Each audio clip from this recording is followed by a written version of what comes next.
qu'apporte le design dans la recherche, c'est cette capacité de transformer une réflexion amont sur un sujet très précis pour pouvoir proposer des solutions, mais aussi les tester, revenir sur ces tests de solutions, les adresser d'une nouvelle façon et donc de progresser sur la découverte qu'on pourrait faire autour de comportements de l'être humain dans des enjeux bien particuliers. Ici à Strat, on fait de la recherche dans deux grosses thématiques. La première thématique va tourner autour d'un enjeu majeur qui est celui de la digitalisation de notre monde. C'est-à-dire qu'on va se poser la question de, OK, aujourd'hui, l'intelligence artificielle, les robots, l'être humain, tout ça, ça va vivre comment ensemble ? Et aujourd'hui, c'est un vaste sujet, absolument. Et aujourd'hui, ce champ-là est adressé par beaucoup d'experts, mais des experts très techniques ou très orientés sur, par exemple, la psychologie cognitive, des enjeux disciplinaires très forts. Mais la vision systémique des choses, comment on va faire qu'on va créer des solutions qui font sens et qui engagent dans la vie des gens et qui proposent des expériences de vie réussies, ben ça c'est compliqué parce qu'on est chacun dans notre silo d'expertise. Ce qu'amène le design dans ces champs de recherche, ben c'est cette vision systémique, c'est cette capacité de se dire ok, par rapport à des grands enjeux d'usage pour la population d'un robot hyper équipé, puisque quand on travaille avec des grands industries qui font des robots, eux, leur réaction et leur plus, c'est de faire des choses qui sont hyper équipées, avec des machines de guerre, ce qu'ils nous font. Cependant, ces machines de guerre, une fois qu'on la met dans la vie des gens... ils font quoi Ils font quoi Donc, ils interagissent comment avec les gens ? Ils interagissent comment et pourquoi diable ils feraient ça ? D'accord. Donc on travaille avec ces grandes industries de la robotique, par exemple, sur ça, sur le sens, sur pourquoi ils feraient ça. On parle beaucoup, par exemple, des robots d'aide aux gens. Voilà, des robots comment ils vont interagir avec la personne malade ou handicapée, c'est ça en fait. Par exemple, on peut se poser la question de comment on va proposer de l'aide à la décision ou que les robots vont accompagner. Les robots ne vont pas remplacer les gens, ça c'est complètement un mythe, et c'est intéressant. Tu nous rassures. Par contre, on a besoin des gens pour prendre soin des robots. Parce qu'en fait, les robots, une fois qu'ils sont coincés dans un trottoir, ils sont coincés derrière une poubelle, ils peuvent plus bouger. Et donc, on va avoir besoin, si on a des véhicules autonomes qui emmènent des objets dans la ville, que les gens s'intéressent aussi à dire, ok, moi je vais te remettre dans le bon chemin pour que tu fasses mieux ton travail. Et donc, il y a aussi cette dimension-là qui peut être vue dans l'autre sens. Comment nous on travaille sur la collaboration homme-robot aussi, et donc comment on design la forme d'un robot ou d'une machine intelligente, d'objets connectés, pour que cette collaboration s'opère. Et donc, on n'est plus sur ces dimensions-là aujourd'hui de réflexion. C'est les grands axes de réflexion. C'est entre autres des grands axes. Voilà, absolument. Ça fait partie des grands axes. On travaille avec des industriels, on travaille avec des grands groupes, des laboratoires académiques de renom, aussi bien à l'étranger, au Japon, en Italie, sur ces enjeux-là, pour qu'effectivement, on puisse créer des expérimentations, créer des objets connectés, des réflexions autour de l'intelligence artificielle, des vrais scénarios d'usage, des vraies expérimentations qu'on peut faire sur le terrain. Ça, c'est le premier axe de recherche. Le deuxième, c'est celui qu'on a autour de quelque chose qui est clé chez nous. C'est, OK, demain, nos designers, ils vont partir dans des entreprises, ils vont partir travailler chez des institutionnels. C'est pour ça que la valeur de Strat, c'est d'être très, très tourné autour de tous ces acteurs-là où vont partir nos étudiants. Mais il y a encore une certaine difficulté à intégrer les designers dans les entreprises aujourd'hui. Cette discipline est encore peu connue. Donc pour certains industriels, c'est compliqué d'embaucher un designer, c'est compliqué de le faire évoluer. Ce que tu dis en fait, que c'est dans certaines tranches de l'économie, type de société, il n'y a pas de designer. Il n'y a pas de designer. Voilà, c'est ce qu'on appelle l'échelle d'intégration du design en entreprise, la design ladder. Et cette échelle d'intégration du design en entreprise, elle va de 0, pas de design, à présente dans la direction stratégique de l'entreprise. Avec 4 niveaux différents qui sont, on peut intégrer le design uniquement pour faire la dernière roue du carrosse, rendre beau les objets, certes, mais le design apporte aussi autre chose. Je vous parlais de la vision systémique, cette capacité d'embrasser un système de façon complexe, de travailler sur des designs d'expérience. Et ça, c'est pas juste une réponse à un cahier des charges, c'est aussi travailler sur le cahier des charges. C'est un peu en amont sur le cahier des charges. En amont, dans les équipes de conception, idées, sur les choix qui vont faire que demain, on aura une solution concrète qui va proposer de la valeur, la production de valeur à l'entreprise. Donc ça, c'est un travail de recherche que l'on mène aussi avec des industriels français qui nous aident sur 4 ans de recherche avec des doctorants dans les entreprises à travailler sur ces axes bien précis de comment je crée de la valeur par le design, mais vraiment là on parle fric, hein, on parle KPI, on parle de choses que dans le Cash. voilà, on est cash parce que c'est ça aussi l'avenir du designer demain, c'est d'avoir aussi une capacité de produire des grilles d'interprétation de comment je travaille pour que ça s'insère au mieux dans les équipes de conception, mais que aussi les entreprises aient une capacité de se réorganiser pour intégrer des designers au mieux dans leurs équipes avec leur fort propre potentiel et tout leur potentiel. Donc ça, c'est un travail de recherche que l'on mène aussi. Et on travaille aussi sur la création de valeur par l'expérience, puisque c'est surtout ça que fait un designer ou une designer. Quand il s'intéresse à la vie des gens et à proposer une solution pour améliorer leur expérience de vie, avant tout, il va se poser la question de dans quelle expérience je les emmène. Dans quelle expérience je les engage. Et une fois que j'ai designé cette expérience, la solution, c'est un service, un produit. Après, ça s'est décliné. Donc, cette dimension de l'expérience, on est des spécialistes de cette question-là, internationale, puisqu'on travaille avec beaucoup de partenaires industriels et de recherche dans ces territoires-là. Donc, la recherche, c'est plusieurs choses.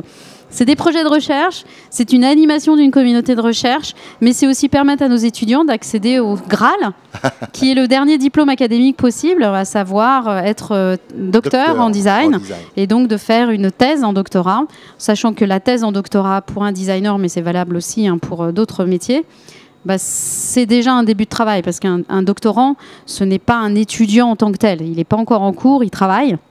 Il est soit enseignant, soit il travaille dans les entreprises sous la forme de thèse en entreprise. Nous, on promeut vraiment cette dimension de thèse en entreprise, qu'on aime beaucoup alterner la pratique et la théorie. Et donc être vraiment en permanence dans cette dimension réflexive du designer qui fait. Qui fait. C'est pas uniquement il pense. Il ne fait pas que penser. Il ne fait pas que penser, il fait. Il est impliqué dans l'entreprise. Il a une dimension réflexive sur sa pratique, puisque concret, voilà. Ouais. Et à Strat, comme on travaille avec une trentaine d'entreprises par an, systématiquement, c'est l'ADN de Strat de travailler avec tous ces acteurs-là. On a un terrain de folie pour pouvoir justement faire aussi de l'expérimentation avec nos industriels, nos acteurs, les institutions. Donc, ce que tu dis, en fait, Frédéric, c'est qu'il y a tu as beaucoup d'interactions avec plein d'autres entreprises, d'autres écoles. C'est un lieu vraiment d'échange, quoi, en fait. C'est un véritable lieu d'échange. C'est ce qu'on appelle les communautés apprenantes. Où là, effectivement, on est des partenaires à la fois industriels, institutionnels, académiques, des étudiants.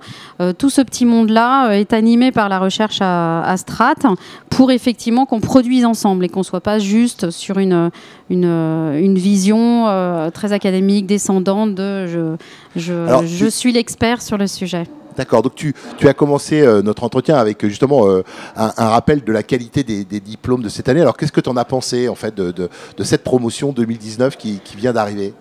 C'est toujours un vrai bonheur parce qu'en fait sur 140 projets, 140 façons d'adresser des enjeux de société différents. Mais aussi 140 points d'enjeux de société qui nous donnent à penser, à réfléchir, à dire ah oui c'est vrai qu'il y a ce problème-là dans cette société, ah oui c'est vrai qu'on pourrait le résoudre comme ça. Donc déjà ça c'est fantastique. Donc on adresse aussi bien des questions de santé. Comment j'adresse, comment j'aide. Par exemple, je vais donner quelques exemples de projets. Sur la maladie d'Alzheimer, comment moi, famille, je peux comprendre ce que un membre de ma famille vit quand il a Alzheimer. Donc utiliser les technologies de la réalité virtuelle pour me plonger dans l'univers d'une personne à Alzheimer et comprendre moi-même dans le quotidien sur 8 jours, ça veut dire ça d'être à Alzheimer, ça veut dire ça perdre la mémoire, ça veut dire ça ne pas reconnaître les membres de sa famille quand on est dans un repas de Noël, ça veut dire ça petit à petit être énervé et avoir des comportements un peu stressés qui font que l'interaction avec les membres de la famille est compliquée. Donc par exemple, ça peut être ça. Mais ça peut être aussi des projets qui vont s'intéresser à la contraception et les enjeux sur la sexualité pour la jeune génération, puisque c'est compliqué d'aller donner des cours de sexualité. Et donc voilà, on a des étudiants qui s'intéressent à ça en disant comment je fais moi pour que ça se développe plus, puisque derrière il y a des gros enjeux de santé et donc d'économie d'échelle aussi, parce que là derrière il y a des vrais enjeux citoyens, mais aussi gouvernementaux. Si on a une meilleure politique dans ces enjeux-là, il y a des comportements citoyens qui vont changer et donc une valeur vertueuse sur la façon dont nos sous sont placés dans l'économie aussi. Donc tout ça, c'est très fort. Donc il y a des enjeux citoyens, des enjeux de réflexion sur le futur de la mobilité, des enjeux de réflexion, on a tellement de choses, écologie. débats citoyens, voilà, on a plein de choses. 130, ça fait ça. Si tu veux, je te propose qu'on accueille un étudiant justement, avec plaisir. Qui vient d'avoir son diplôme, et justement plaisir. On va pouvoir échanger avec lui. Voilà, bienvenue sur le plateau. Un étudiant. Voilà. Bonjour, bienvenue. Enchanté, installe-toi. Alors, écoute, tu vois, Frédéric, voilà, de vantait les diplômes de cette année. Alors, est-ce que tu peux en 2 mots te présenter déjà, et nous parler et nous présenter ton projet de diplôme?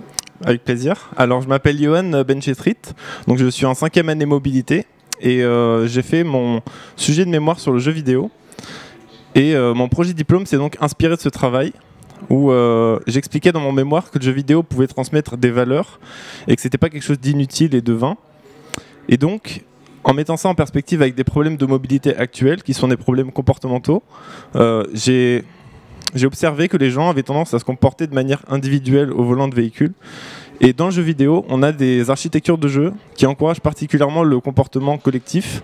Et donc j'ai élaboré un sport mécanique d'un genre nouveau qui est inspiré du jeu vidéo, et où il y a 3 types de véhicules qui prennent part en fait, à cette compétition. Et donc, en fait, c'est un sport qui transmet des valeurs collectives aux joueurs et aux spectateurs. C'est-à-dire qu'en fait, tu as mélangé plusieurs univers, le jeu vidéo, la mobilité, et tes réflexions et ton analyse du comportement humain pour proposer finalement une nouvelle solution. Exactement, c'est ça. J'ai vraiment voulu, au fait, effacer, ou en tout cas ne pas prendre compte des préjugés qui étaient faits sur le jeu vidéo et sur les limites de ce qui est virtuel, parce que je pensais que ça apportait vraiment quelque chose dans le monde réel aussi. Et donc en mêlant le virtuel au réel, j'ai voulu proposer quelque chose de nouveau qui allait changer potentiellement le comportement des gens sur la route dans le monde réel. Alors quelle a été la réaction du jury à ton projet? Alors il y a eu des réactions assez intéressante. Il y a eu des questions qui étaient très constructives, qui posaient la question de est-ce que ça valait le coup de faire ça entièrement dans le virtuel, est-ce que c'était bon de le faire dans le réel, est-ce que c'était pas trop physique, est-ce que c'était pas trop dangereux. Et il y a eu des échanges même qui ont eu lieu entre les membres du jury qui étaient même très intéressants, et c'était vraiment ce que je pouvais espérer mieux en fait avec un projet comme ça. Ils ont oublié que c'était un projet, finalement ils bossaient entre eux déjà sur ton dossier. Excellent. C'est souvent ce qui se passe. C'est souvent ce qui se passe, oui. Oui, le jury prend part et vit le projet quand ça se passe bien, une soutenance. C'est l'occasion d'un vrai débat. Génial. Et donc pour vous, c'est le meilleur moment aussi. Hein. Oui, c'était hyper gratifiant parce qu'ils arrivaient tout de suite à vraiment se projeter dans ce que je racontais, et puis à rebondir dessus, et puis à réagir, à faire des commentaires, des retours, et c'était très enrichissant. Ouais. Vous avez eu cette idée parce que vous êtes un fan de jeux vidéo, ou un peu quand même? J'ai joué beaucoup, en tout cas étant jeune, aux jeux vidéo. Et là, il n'a plus le temps, hein, il bosse. C'est ça. Les 3 belles maquettes, il faut aller la voir. Parce que derrière qu'est-ce que... Parce que est-ce que c'est aussi finalement un accès plus facile aux jeunes générations qui sont fans de cet univers-là? Comment vous avez réussi à être, entre parenthèses, crédible dans votre démarche, alors que vous êtes dans un département mobilité qui est un département exigeant, si je crois savoir. Comment vous avez réussi à être crédible en fait dans votre démarche? Parce que en tant que designer, on attend de vous quand même, pas seulement, comme disait tout à l'heure Frédéric, pas seulement de réfléchir, mais aussi d'agir. Donc comment vous avez réussi à faire ça? Alors la manière avec laquelle j'ai réussi à présenter un projet comme celui-ci, c'est que je me suis placé dans un contexte qui est prospectif, et j'ai décidé de situer mon projet en 2040. Et donc pourquoi en 2040? Il y a plusieurs raisons. Déjà parce que ça demande une infrastructure et des technologies qui dans l'idéal seraient plus perfectionnées qu'aujourd'hui pour arriver à faire ce genre de choses, mais aussi par rapport au contexte culturel. Et là où le jeu vidéo aujourd'hui est en train vraiment d'exploser, on arrive à dire donc, que c'est la première industrie culturelle mondiale par le chiffre d'affaires dans ce milieu. Dans quelques années, en 2040, ça sera à mon avis encore plus dans l'esprit des gens, et à mon avis les gens sont plus susceptibles d'accepter des nouvelles formes de sport, des choses qui se passent dans le monde réel, mais qui sont aussi profondément ancrées dans des choses qui sont dans le virtuel, dans les jeux vidéo, et la génération qui risque d'être potentiellement intéressé par mon projet en 2040 sera beaucoup plus à même de la comprendre peut-être et puis de l'intégrer en 2040 en ayant. Est-ce que c'est ce qu'on voit aujourd'hui entre l'interaction des applications, par exemple des smartphones, on a aujourd'hui des capacités avec son smartphone de faire des choses dans le monde réel, finalement grâce à l'aide d'une application. Est-ce que c'est ça, mais pousser un peu plus loin, pousser vraiment à l'extrême, j'allais dire, par rapport à aujourd'hui? Totalement. Donc déjà, on a ce qui s'appelle la gamification aujourd'hui. Donc j'en ai parlé beaucoup dans mon mémoire, où on a donc des applications comme Waze qui s'inspirent de jeux vidéo pour faire communiquer les gens entre eux, pour arriver à avoir des performances plus intéressantes. Et là, ce que j'ai proposé de faire, c'est vraiment de prendre ça au pied de la lettre, et au lieu de faire quelque chose vraiment d'inspiré du jeu, j'ai décidé de faire un jeu parce que, à mon avis, ça peut transmettre des valeurs tout aussi bien. Et en fait, en associant un comportement de groupe à une expérience positive, avec un souvenir positif, je pense que les gens sont plus à même de changer leur comportement et d'agir en conséquence. Est-ce que ça veut dire que, Frédéric, finalement, la frontière entre le virtuel et le réel s'efface progressivement? Est-ce que dans notre vie, un jour, on peut imaginer que le réel et le virtuel se mélangeront vraiment ou pas? Moi, je pense que c'est déjà le cas. C'est déjà le cas. C'est ça, hein, et la force du ou de la designer, c'est d'avoir cette capacité de sentir qu'on est déjà arrivé dans des situations où on est déjà en train de le vivre sans s'en rendre compte.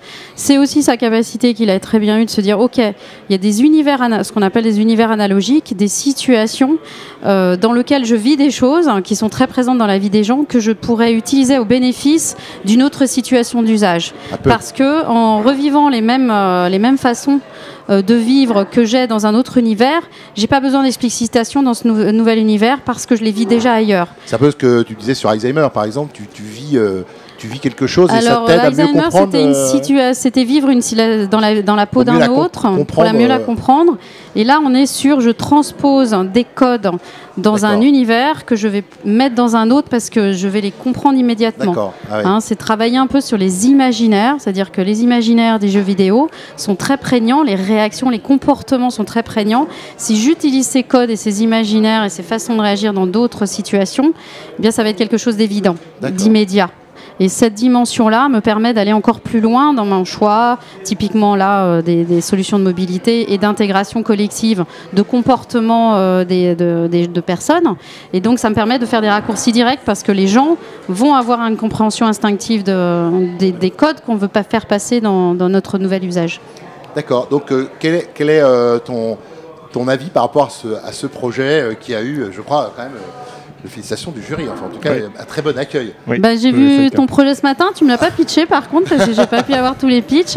Après avec et voilà, c'est un très bel exemple pour moi effectivement de méthodes de design et de méthodologie qu'on utilise au quotidien pour travailler au mieux, pour effectivement manipuler des matières différentes, les imaginaires, ce qui se passe dans la tête des gens. C'est une matière pour le designer aussi. Et c'est vrai que dans le monde virtuel, c'est devenu plus compliqué parce qu'avant, le designer, quand il faisait des objets, le bois, le métal, tout ça, on maîtrisait la matière. Ces matières-là, c'est encore plus compliqué à travailler puisque voilà ce qu'il y a dans la tête des gens. Donc effectivement, il a fait un très très beau travail de comment je peux faire passer des dimensions qui sont très intangibles dans une situation concrète d'usage, en plus dans un domaine où tu n'y attends pas, à savoir la mobilité. Oui, tout à fait. En tout cas, bravo, félicitations. Merci beaucoup. Alors, c'est quoi la suite? Tu as un stage, tu dis-nous un petit peu la suite de ton parcours. Oui, alors normalement, donc, j'ai prévu donc d'aller chez Rolls-Royce en design d'intérieur à partir du 10 juin prochain. Donc j'irai au Royaume-Uni là-bas. Très bien. Alors, comme tu es à côté de Frédéric, et la recherche, et après, est-ce que éventuellement tu veux faire une thèse? Tu as envie d'arriver jusqu'au niveau de docteur en design ou... Après, je suis totalement ouvert à tout type de possibilités. Je sais qu'il y a 10 ans, je ne m'imaginais pas du tout être ici en train de passer mon projet de diplôme. Donc, et bien réussir haut la main, il faut le dire. Oui. Donc dans 10 ans, j'ai aucune idée de ce qui pourrait m'arriver et je suis complètement... Pourquoi pas docteur en design? Pourquoi pas, ouais. Voilà, bon, quand tu connais la piste, tu vois vers qui il faut te tourner. Merci beaucoup à tous les deux. Merci à vous. Merci. Félicitations en tout cas, merci beaucoup. Merci beaucoup. Et en tout cas, la recherche dans le design, voilà, les enjeux, c'est très très important. Et d'ailleurs, les étudiants ne font pas que ça, ils s'intéressent aussi à d'autres sujets plus, on va dire, dans le domaine de la protection de l'environnement. Voilà, donc écoutez, je vous propose de recevoir une association Astrat qui justement, après un constat, se dit pourquoi pas faire évoluer un peu les mentalités, pourquoi pas justement proposer concrètement, parce que c'est bien ce que disait Frédéric, agir aussi, pas seulement réfléchir. Voilà, donc encore merci à tous les deux. Et puis je vous propose d'accueillir justement, alors Agris Association. Venez mesdemoiselles. Alors, je reçois Sidonie. Bonjour Sidonie. Et Laurane. Exactement. Voilà. Alors, écoutez, ravi de vous recevoir en plateau pour cette journée des diplômes de Strat. Alors, expliquez-moi comment vous est venue cette idée alors j'ai mal prononcé, Agris Association. Voilà. Tu veux commencer Allez. Alors en fait, on a eu au début de l'année, donc on a eu une formation en atelier suite à quoi on a eu un projet de maquette sur le jour du dépassement. Et au cours de ce projet, on s'est rendu compte doucement que on nous demandait souvent d'inclure de plus en plus cette dimension écologique à tout ce qu'on faisait, et que concrètement à Strat derrière, les élèves avaient du mal sur le tri, sur l'utilisation énorme qu'on fait de gobelets en plastique par exemple. Et ça, c'est que la partie immergée de l'iceberg, selon nous. Donc, Et ce qui est dommage, parce qu'en réalité, il y a une énorme conscience écologique à Strat. Quand on a fait un peu des campagnes, qu'on est allé poser des questions aux élèves, ils ont énormément de connaissances et ils ont l'envie de bien agir, mais en fait, il leur manquait, je pense, le moyen de le faire. Voilà. Donc en fait, vous êtes parti d'un constat. C'est qu'entre finalement la conscience qui existe à Strat sur ce sujet-là, de l'écologie, protéger son environnement, mais finalement dans les faits, c'était pas forcément en action. Donc vous êtes dit, nous on va passer à l'action et on va faire concrètement des choses. Alors concrètement, vous avez fait quoi? Alors vous êtes en deuxième année, je crois, à savoir. Oui, c'est ça. Majoritairement dans l'association, on est en deuxième année, mais on a une élève de quatrième année. On en a en première année aussi. Bravo. Donc avant ça, vous aviez déjà une conscience un peu forte de l'écologie ou pas? Ou c'est arrivé comme ça? Personnellement, moi, pas tellement au début, bizarrement. J'avais pas, dans mes actes quotidiens, j'avais pas ce réflexe. Et en fait, c'est vraiment cette année où c'est venu. En plus, même c'est un enjeu quand même très actuel. On en entend parler partout. Même dans la jeunesse, ça commence à énormément bouger. Et en voyant aussi dans les ateliers, justement, c'est parti des ateliers, tout ça. Voilà, les déchets, le voir, en fait, ça, on commence à... le côtoyer, quoi. Le côtoyer, ça change un peu les choses, quoi. Même quand on a l'impression de faire quelque chose, parce que personnellement, par exemple, j'ai toujours fait le tri de plus loin que je m'en souvienne, et plus on met le nez dedans, plus on se dit ah mais ça je croyais bien faire, et en fait on n'y est pas tout à fait. Et c'est beaucoup de choses comme ça. Voilà, c'est l'information qui manque. Alors concrètement, vous proposez quoi? Qu'est-ce que vous faites, les filles? Dites-moi tout. Nous, déjà, on a essayé de faire différentes actions sur ce qu'on a appelé les projets poubelles et gobelets. Parce que quel joli nom, projet poubelles et gobelets. Ah, ça renvoie, les filles. Ça renvoie, mais ça peut paraître tout bête, et pourtant, c'est ce qui, à Strat, pose le plus de problèmes. Les poubelles et les gobelets, le midi, etc., on le voit. C'est dans notre quotidien, c'est nos actions quotidiennes. Voilà. Et on s'est dit déjà, faut partir du basique pour ensuite avoir envisager des enjeux. En fait, l'idée, c'est on profite de la démarche design qu'on apprend ici pour essayer de l'appliquer le plus possible à nos projets. Et tout d'abord, comme on l'a plus ressenti aussi, c'est d'essayer d'informer les gens et de leur donner les bons comportements réflexes qui vont faire... c'est des tout petits gestes, mais ça va participer à une action beaucoup plus grande. C'est là-dessus d'ailleurs qu'on avait axé notre maquette sur le projet du jour du dépassement. C'était comment montrer aux gens qu'une petite action participe à quelque chose de collectif qui dépasse tout ça et qui est bien plus grand. C'est souvent le frein quand on dit moi je fais pas bien le truc, mais c'est pas trop grave, je suis tout seul. Voilà, et finalement si on est 10 000, ça devient on s'est basé sur un petit livre de Pierre Rabhi qui s'appelle La part du colibri. La part du colibri, exactement, où justement il dit que on est tout petit, mais pourtant si on est 5000 à être tout petit, on devient énorme. On devient très grand. Ça devient énorme, voilà. Alors comment était l'accueil des autres élèves de Strat par rapport à votre démarche? Alors en fait, au moment où on a voulu commencer à fonder l'association, donc on a lancé un appel par mail, et on a eu énormément de réponses, aussi bien de gens qui voulaient s'investir au sein de l'association que de gens qui voulaient, sans forcément avoir le temps de s'investir, qui voulaient suivre ce qu'on faisait.